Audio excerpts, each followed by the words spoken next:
1944, the skies over the Pacific were burning. American pilot Charles Nisson led his squadron in a deadly mission against Japanese islands.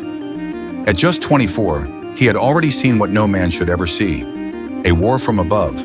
Hit by enemy fire, he ordered his crew to eject, but stayed behind to steer the plane away from a nearby village. Then, silence. He vanished into the Pacific, declared missing in action. A few weeks later, his mother received a letter. Your son gave his life honorably for his country. But the story was far from over. 15 years later, in 1959, a strange letter reached the U.S. Embassy from a trader on a remote island. A white man lives in the jungle. He speaks of airplanes and war and believes the fighting still continues. In the heart of the jungle, they found a small hut.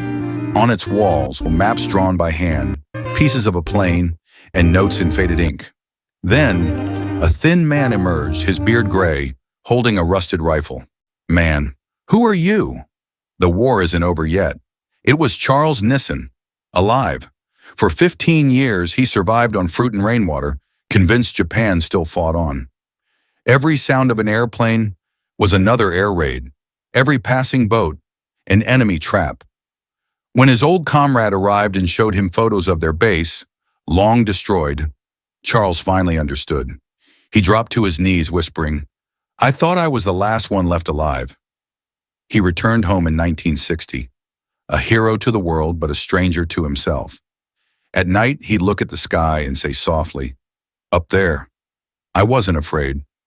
Charles Nisson died in 1982, quietly as he had lived half his life. His story remains a haunting reminder that for some soldiers, the war never truly ends. Even when the world does,